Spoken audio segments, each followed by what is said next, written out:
Hello बच्चों, let's see this question. The question says which of the following overlap gives a sigma bond along x-axis as internuclear axis? Option A PZ and PZ, B S and PZ, C S and PY, and D dx square minus y square and dx square minus y square.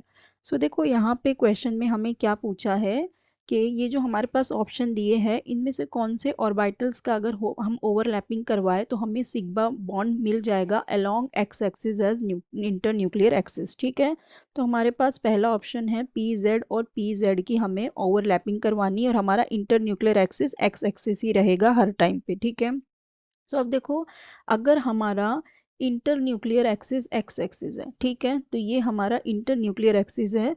तो अगर ये हमारा P z orbital हो गया, ठीक है, ये हमारा पी जेड ऑर्बिटल हो गया, तो अलोंग एक्स एक्सिस तो ये क्या करेगा, ओवरलैप करेगा ही नहीं। Along inter nuclear axis x के तो ये ओवरलैप कर ही नहीं पाएगा क्योंकि ये जेड एक्सिस इस तरह से है, तो यहाँ पे कोई बॉन्डिंग होगी ही नहीं। ठीक है, तो यहाँ पे हो जाएगी नो बॉन्डिंग क्योंकि ये ओवरलैप ही नहीं कर पाएगा। अब नेक्स्ट हमारे पास दिया हुआ है, नेक्स्ट हमें कौन सा दिया हुआ है, नेक्स्ट हमारे पास है एस एन पी ऑर्बिटल। ठीक है, s and p z orbital. देखो अभी हमारे पास यहाँ है एस ऑर्बिटल, ठीक है, हमें कहा है कि इंटर न्यूक्लियर एक्सिस हमारा एक्स एक्सिस होना चाहिए। ठीक है, तो अभी पी वाले ऑर्बिटल में तो हमें एक्स एक्सिस मिल जाएगा। सपोज ये हमारा एक्स एक्सिस है और ये जेड है, तो ये हमारा पी जेड ऑर्बिटल हो गया।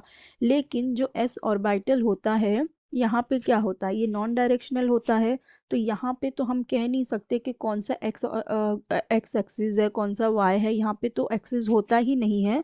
तो अगर हम देखें तो एक्स एक्सिस के अलोंग यहाँ पे हम इसका नहीं करवा पाएंगे ओवरलैपिंग, और यहाँ पर भी क्या होगा, सिग्मा बॉन्ड फॉर्म नहीं हो पाएगा इस केस में भी। ठीक है, क्योंकि यहाँ पे हमें करना है एक्स एक्सिस के अलोंग ओवरलैपिंग करवानी। ठीक है, लेकिन एस के तो केस में होता नहीं है ओवरलैपिंग, ये क्या है, नॉन डायरेक्शनल है, हम इसमें कह नहीं सकते कि क्या एक्स एक्सिस है, कहीं भी वो हो सकता है एक्स एक्सिस, कहीं भी वो वाई एक्सिस हो सकता है, तो इसके केस में हम नहीं कह सकते क्योंकि ये इस तरह का स्फेरिकल स्ट्रक्चर है। ठीक है, सेम यही केस हमारा सी में भी हो जाएगा, सी में भी यही होगा, यहाँ पर भी नहीं हो पाएगी ओवरलैपिंग क्योंकि एस ऑर्बिटल में हम नहीं कह सकते कि अलोंग एक्सिस वो होगा, किस तरह होगा, कहाँ एक्स एक्सिस होगा। ठीक है, तो उसमें भी हम नहीं कह पाएंगे, तो उसमें भी नहीं होगा।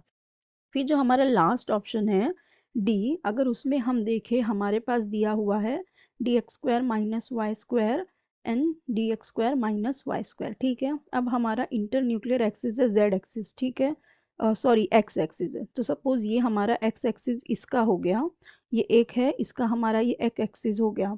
तो अगर हम d x square minus y square देखें तो ये ऑर्बिटल हमारा कुछ इस तरह से होगा।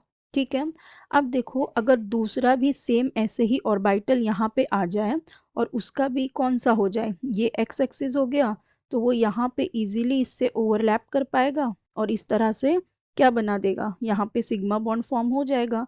ये एक्स एक्सिस हो गया, ये वाई एक्सिस हो गया, ये इसका वाई एक्सिस, इसका जेड एक्सिस, तो यहाँ पे x along along X axis यहाँ पे क्या हो रही है, ओवरलैपिंग हो रही है, और एक्सियल ओवरलैपिंग हो रही है, और क्या फॉर्म हो रहा है, सिग्मा बॉन्ड ही तो फॉर्म हो रहा है ना, और यही हमें देखना था। सो देखो सिग्मा बॉन्ड फॉर्म करना था हमें अलोंग एक्स एक्सिस, तो along X axis sigma bond सिर्फ हमारा डी के केस में ही फॉर्म होगा। सो हमारा करेक्ट ऑप्शन हो जाएगा option D, d x square minus y square and d x square minus y square. So I hope you understood it well, best of luck, thank you.